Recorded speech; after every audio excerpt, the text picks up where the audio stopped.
coup, de mon côté, je vais vous parler plus précisément de la manière dont les éleveurs qu'on a rencontrés dans le projet Entracte perçoivent les enjeux sociétaux.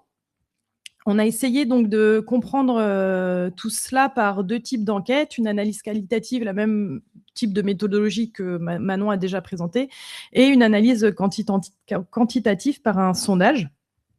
Donc, la méthode qualitative qu'on a utilisée se situe toujours un petit peu dans le Grand Ouest. Donc, c'est vrai que dans ce projet, on a un tropisme quand même de l'Ouest.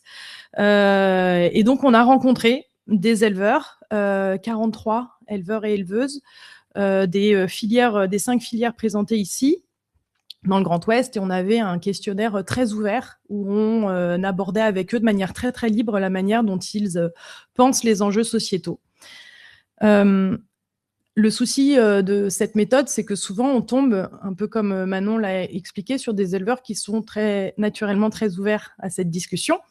Et donc, pour accéder peut-être à des éleveurs qu'on a moins l'habitude de voir en entretien, on a aussi diffusé un sondage anonyme, en ligne, qui a été donc le questionnaire créé par l'Institut de l'élevage et administré par BVA, qui est un institut de sondage qui est professionnel dans le milieu. On a délégué ça.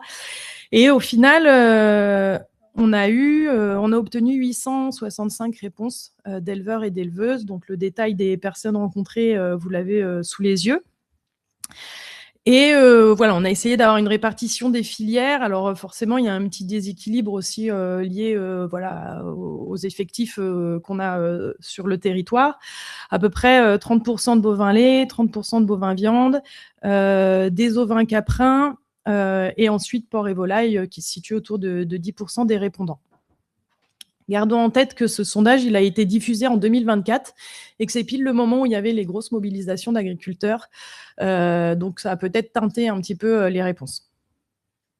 Alors nous, ce qu'on avait envie de comprendre avec le projet, c'était déjà, c'est quoi aujourd'hui, entre 2023 et 2026, ce sens du métier d'éleveur dans une société qui a plutôt tendance à questionner le métier.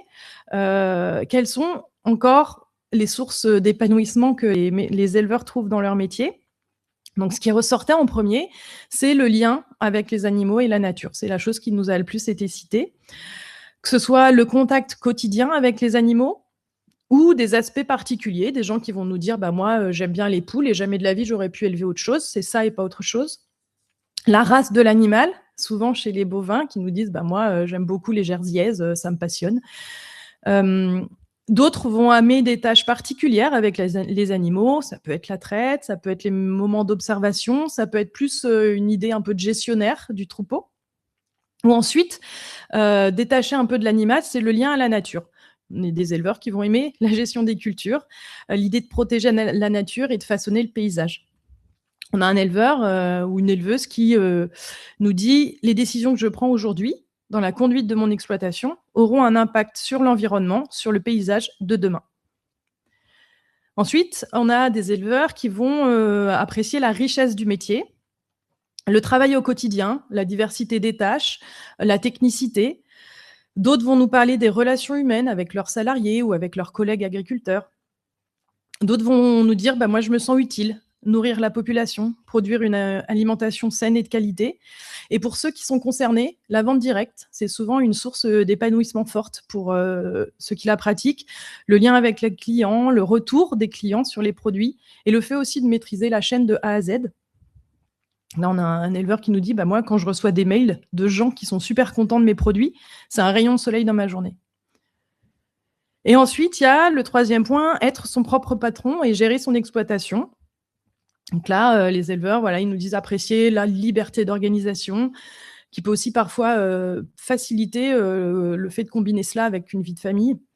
Le fait d'être dans une démarche de progrès aussi, et les prises de décision, le fait d'être son propre patron. Et donc, un éleveur qui me dit moi, ma fierté, c'est d'être parti de pas grand-chose et d'avoir fait évoluer la structure. On a posé cette question aussi dans le sondage quantitatif. Et ce qui ressortait le plus, à égalité, dans les points de satisfaction des éleveurs, c'était le lien à la nature et le fait d'être dans une démarche de progrès.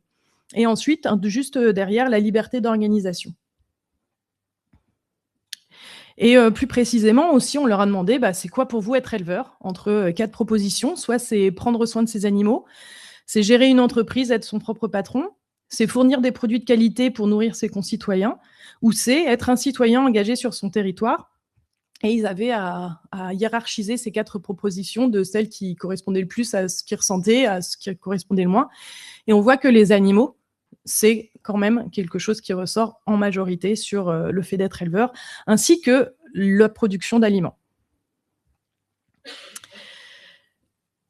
Pour, faire le contrepoids, on a essayé aussi de comprendre les difficultés aujourd'hui, à ce métier. Donc ce qui ressort en premier, c'est la charge et les conditions de travail.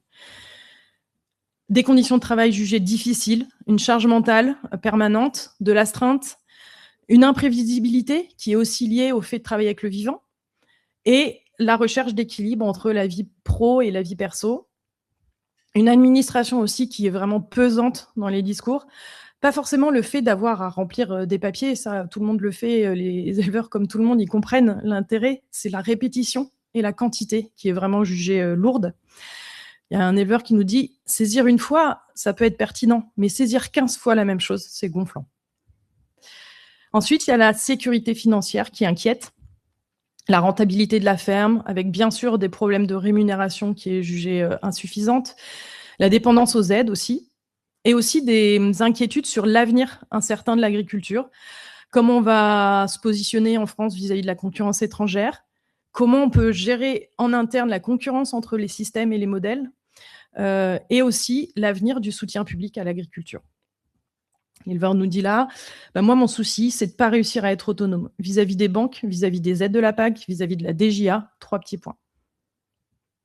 Et enfin, et c'est là où on va retrouver aussi, des enjeux un peu, sociétaux, des facteurs extrinsèques à la ferme elle-même, des inquiétudes fortes vis-à-vis de la crise environnementale, parce qu'il y a beaucoup d'éleveurs qui sont touchés directement, en fait. Le réchauffement climatique, et ce qui nous a souvent été cité, c'est la ressource en eau, qui vient à manquer presque tous les étés. Les questions de renouvellement des actifs aussi, comment transmettre son exploitation quand on manque de candidats à la reprise.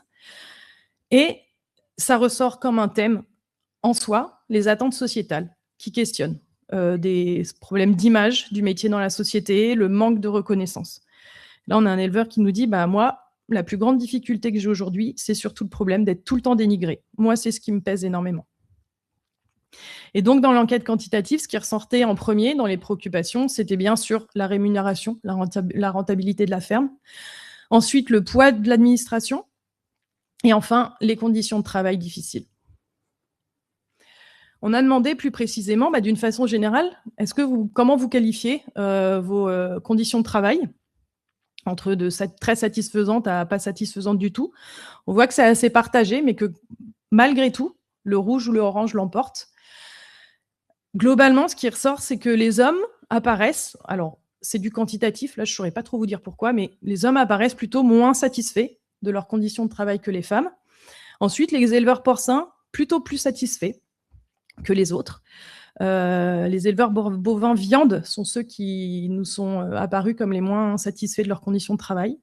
Et globalement, les éleveurs qui sont en label de qualité ou en bio sont plutôt plus satisfaits de leurs conditions de travail que les autres. Ensuite, on voulait comprendre comment les éleveurs percevaient ces controverses autour de l'élevage. Donc tous les mots que vous avez dans la bulle sont des choses qui sont ressorties.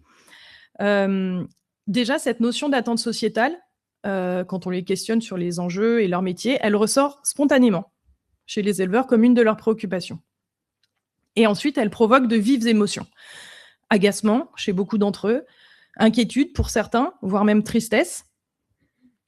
Mais passé cette émotion, on a beaucoup d'éleveurs finalement qui apparaissent à l'écoute. Ils sont très conscients des enjeux sociétaux, ils les connaissent, ils estiment y répondre en partie.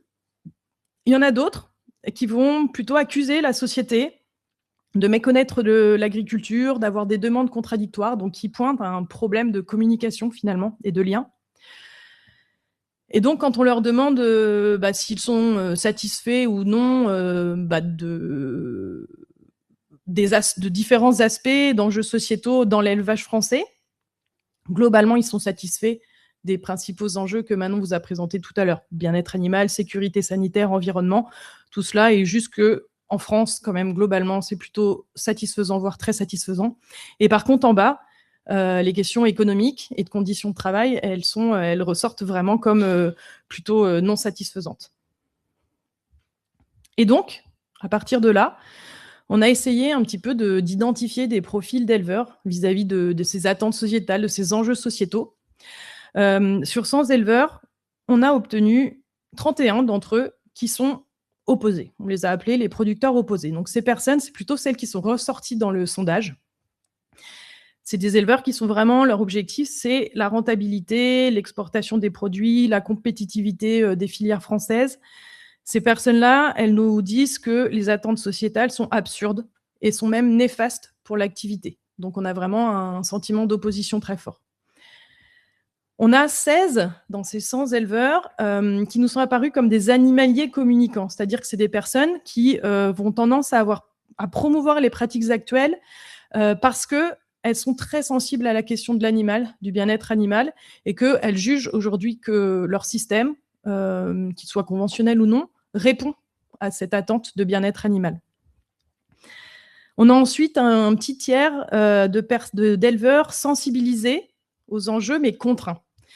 C'est-à-dire qu'ils connaissent les enjeux sociétaux, globalement, ça les préoccupe, mais ils sont contraints pour plusieurs raisons.